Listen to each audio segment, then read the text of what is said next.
Cool. Sweet. All right. Hi, David. This is the first of a series of videos that I want to do. And I'm basically just chatting with people who host salons.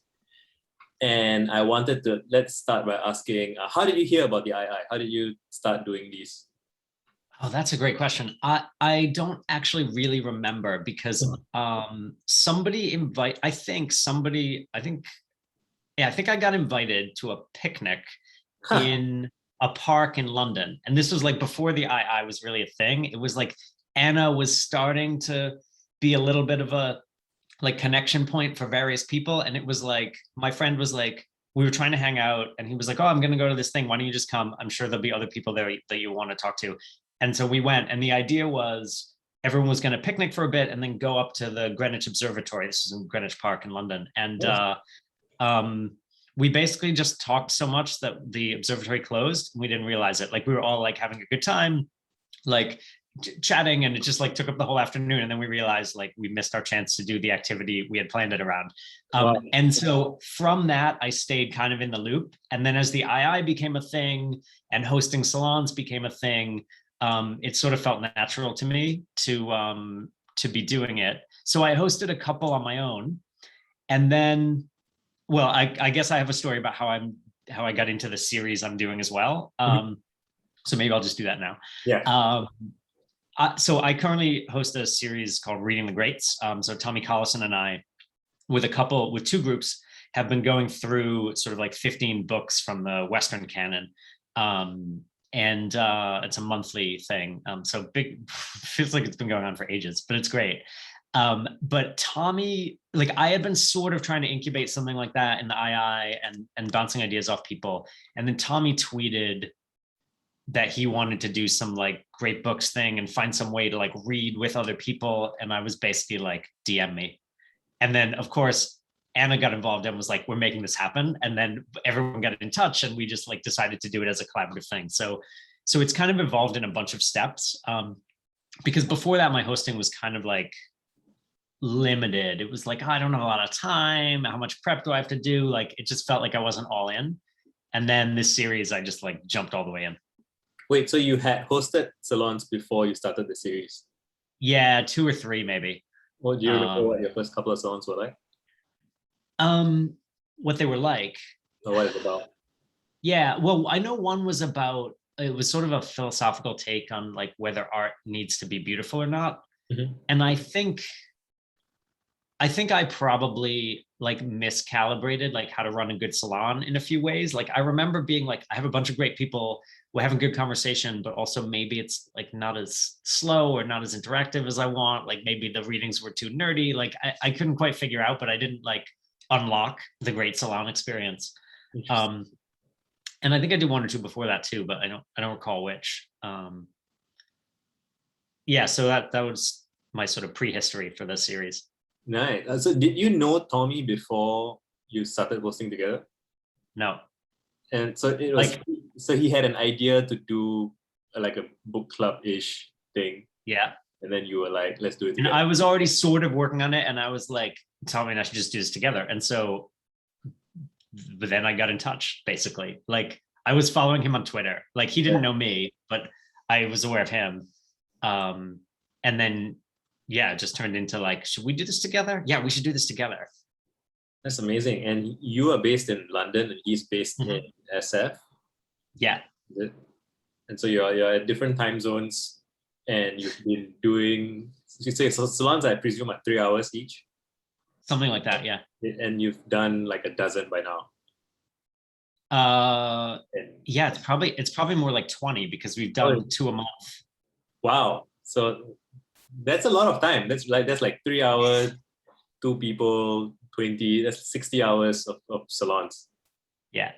That's amazing. What's been what do you feel like there's anything that kind of surprised you or about doing salons or doing these things? Ooh, I don't know about that. I would say one thing that's interesting to me is the degree to which if you just ask the right questions and get the right people in the room, a good environment creates itself. Yes.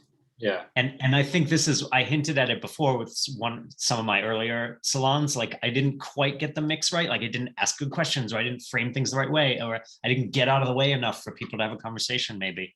Right. But yeah, we're also kind of spoiled. Like, well, I think Tommy and I have it on easy mode, to be honest. Like we're talking about like the Iliad or Jane Austen. It's like people are going to be able to engage with it. Like even if we didn't show up, the conversation would be great. That's interesting. I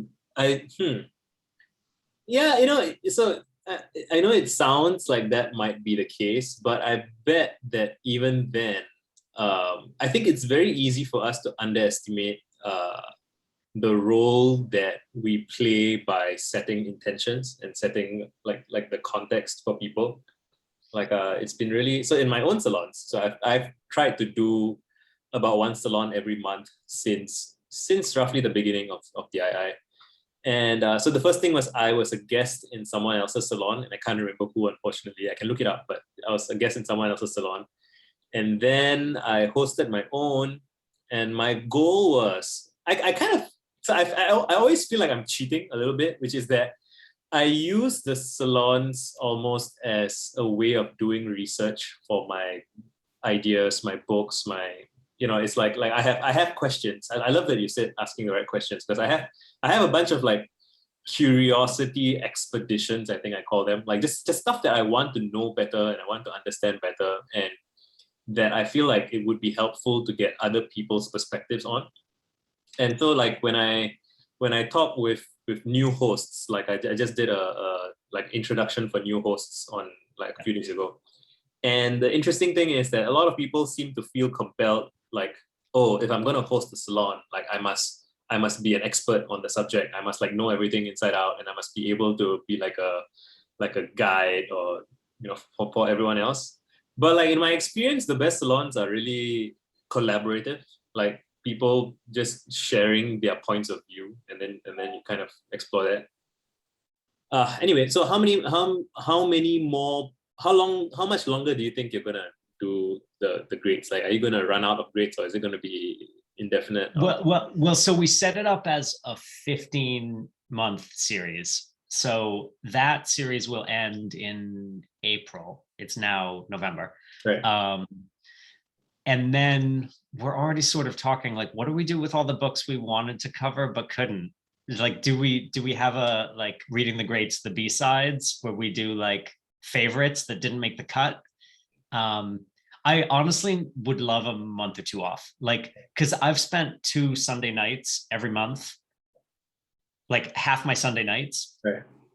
where I have to have finished a book. I probably Yeah. have to have thought about it. Right. And then I need to like make sure I'm in front of my laptop, Right. probably right here in front of this bookcase, so I can pull references out, like Yeah. for a window of time every Right. week, or every 2 weeks a month. And it's like, I need a little bit of decompression, but then yeah, the format's been really good. So I think we'll probably find ways to extend it.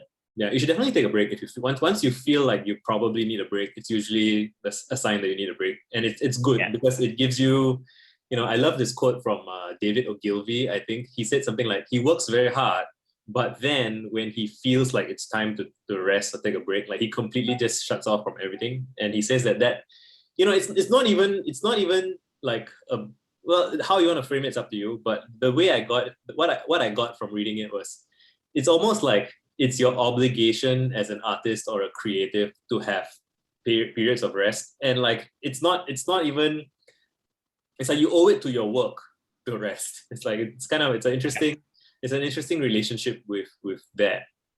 And yeah, I mean, it's remarkable to hear that you committed to 15 months from the start. Like that's a big thing. Like do you have like any backstory for, like, I mean, so Tommy suggested the thing and then you said you should do it. I want to hear about, like, how did you know that this is something that you would want to do? Right. I think hopefully we get a chance for a chat like this with me and Tommy, because I'd love to hear his answer to that question as well. But for me, I had sort of studied like a great books style program in university. Not like my entire university, but like my major was sort of like a Western great books thing. I had two majors, but one of them was a Western kind of great books thing. And so I was familiar with a lot of the material, but also for the most part, these are books I didn't get to read. So it's like, for me, it's a forcing function for, I would love to read these books. Feels really important. I wish I'd done it when I was 20. I didn't either because I like didn't do the homework or because they assigned the other book by that author or whatever. And so I knew I was interested in this kind of material. It's sort of stuff I might read anyway. And then I really liked the idea of, well, A, forcing myself to read these things. Like there was a deadline. I have to read that by Sunday night. And then also having a group to discuss it with is really like an important part of the experience for me. I want to share my ideas. I want to have my thoughts challenged. I want someone to kind of turn my view on it upside down. And I find that hard to manufacture without a salon context. That's so smart. That's really, you're making me realize that I haven't even scratched the surface of what I could theoretically do with my salons. Like I'm still approaching it from a very, like I don't want to think too far ahead. So I'm just kind of like every month, what's a question that, you know, would help me with my books or would help me with something that I'm figuring out. You know, like there was a month where I was talking with my friends Malcolm and Michael, and we have this thing going on about being feral free agents, which is just, just being freelancers and being, I mean, even the word freelancer is like, it implies a certain way of being. And we feel like there's something a bit broader than that we each sort of embody, but we haven't really explored, and there's like more angles to it and all those things. And so we did a salon on that, which was kind of to invite people, some people who have already been freelancing or doing their own solo entrepreneur thing for a long time, some people who are thinking about it but not very sure. And so it was this very nice kind of confluence, or like just a gathering of people from different parts of from different points on their respective timelines. And then we got to do research. I mean, when I say do research, it sounds a bit, when I say do research, I think of like reading books, but there is a form of research that's like just conversating with people, right? Yeah. But yeah, it's so interesting to think that it's almost, I mean, it's tempting to suggest that that people in the II are like pioneering new forms of collaborative inquiry. Although I'm sure people have done some versions of these things, like book clubs and stuff have existed forever. But it's interesting that we can do it across time zones. We can do it, you know, in this very easy to get into sort of way. What else would be interesting? What have you gotten to know anybody? Like, so do you have like repeat people in your salons? Like they commit for the whole thing. So you've been getting to talk with the same-ish group of people for 15 months. What's that like? Yeah, that's been really interesting too. And also I'll say at the beginning, the rooms were packed. And then after a few months, most people are like checked out 100%. And a few people are like, oh, they come half the time when they've done the reading or whatever. But then there's also people who like, they're there once a month. Like I know that Caroline's going to be there. Like she shows up. It's great. So I think it's been good to learn about people through how they approach things as well. Like there's some insight into the human beings because it's a recurring, anytime you have like a repeat interaction with people, you start to get like understand the shape of them. Right. But again, I talked before about it being like on easy mode. Like I think the sort of like understanding a person can be a bit on easy mode when you have ideas to talk about as well. It's like maybe not the full picture of all of them, but for some piece, I know like, okay, how did they come at this? What resonated? What taught them a lesson about their life? I mean, we're specifically reading books that, you know, they might be thousands of years old, but they also should apply to today. Like it's one of the questions Tommy loves to ask is like, what did you learn that changes how you are today? You know, which is a great question to ask to a book that was written 3,000 years ago. Or even like 500 years ago, whatever. Yeah, so I think that's been one really interesting thing is sort of getting to know the people through it. And then the other is because we're the same people with the same kind of reference points, at least in this limited way of we've all been there for the last 10 months reading the same books, we can tell a story about how those things connect which is really interesting. So we might be talking about Jane Austen, but we can also reference that we all read the same Sophocles play in April. And there might be something in common there that's surprising, but that we can all reference or talk about. And that's an open playing field for anyone to draw connections. And so we start to stitch together a bigger story than you get in just a really good 3-hour conversation.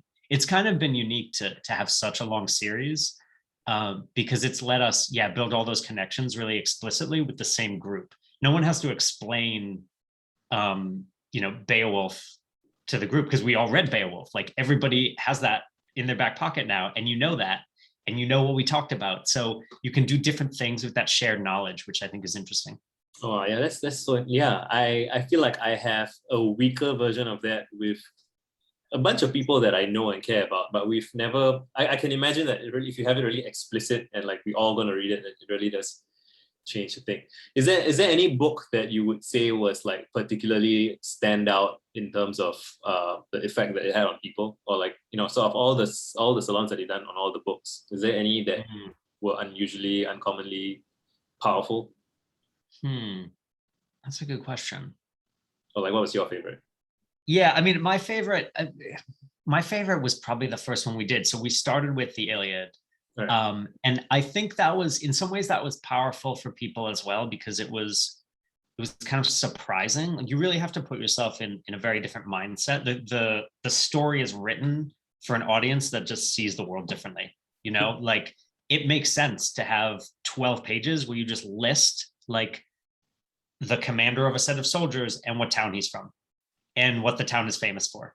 And you just do that over and over and over again. And like, makes perfect sense to the people who like recited that as part of an oral tradition for 600 years before it was written down. For us, that's a little weird. Right. You want something more narrative and plot driven. So I think the engaging with something that's written from a different mindset was powerful for people. The way it thinks about war, the way it thinks about the role of the gods, but also just like the narrative strategies.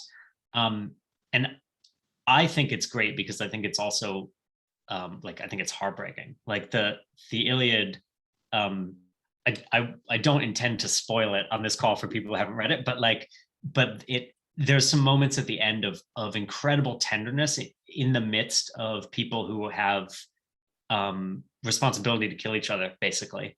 And the way that comes about and what it means to grieve in those contexts, I found super human in a way that felt present. And it was interesting to see something where it's like, okay, this is a story about war and violence, but also to see like tenderness between someone and the father of the person he's killed.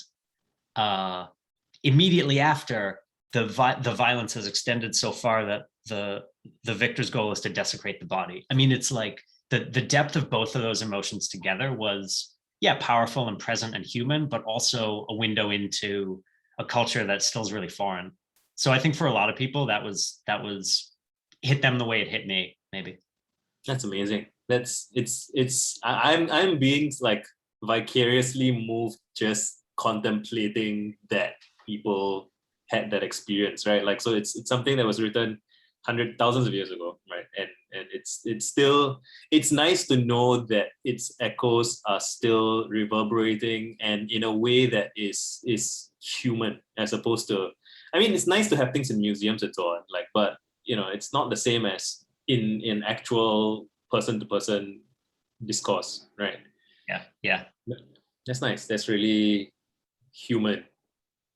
That's so cool. Yeah. Yeah. Okay. And I guess we should start to wrap up. And do you have any questions for me? Is there anything you want to know? Well, I'd like to know, like, your approach to salons obviously is really different to the series thing that I've been doing in informing content. How have you found the ability to draw those threads? And I say this also because obviously you are public with work that references itself a lot, right? So you have a corpus that people might know. Yeah. But someone might show up at a salon and maybe they know it and maybe they don't. And so you're telling a certain kind of story, but you're participating in this wider fabric of a bigger conversation.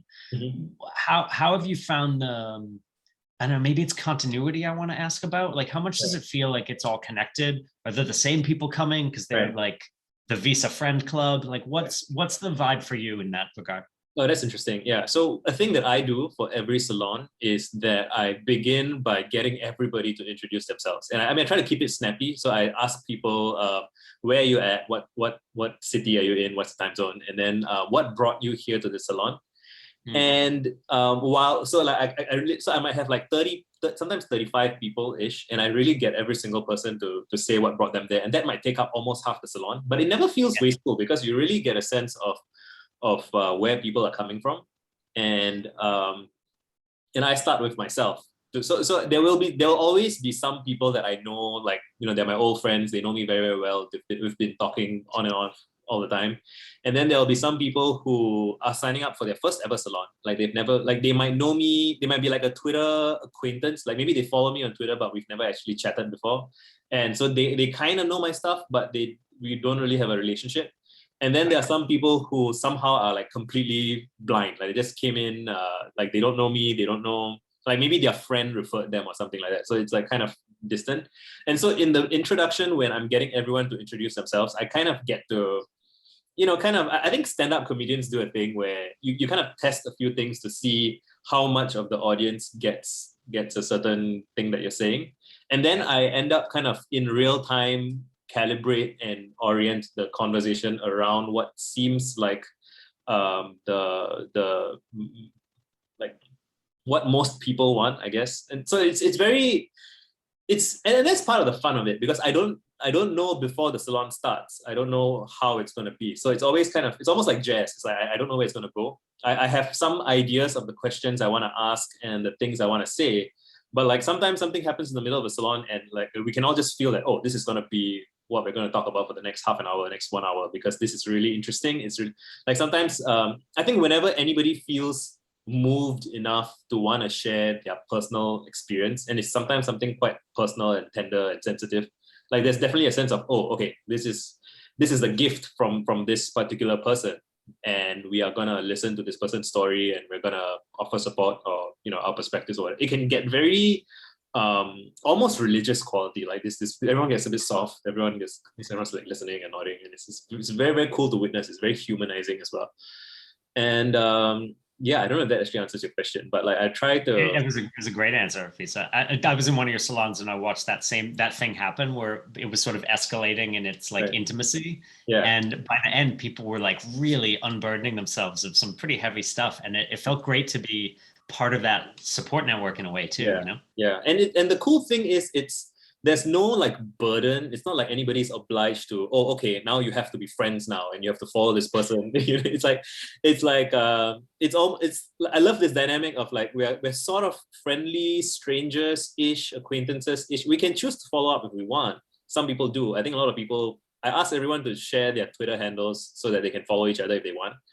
But also there's just this sense of what happens in a salon kind of stays in a salon in a sense. Like it's not recorded and there's no obligations and stuff. And I feel like, yeah, especially during COVID when we haven't had a chance to kind of go out and have drinks with friends and stuff like that, like there's something about that space that feels very precious. And I feel like every time I do one of these salons, I grow as a person a little bit. It sounds cheesy to say it, but like it does.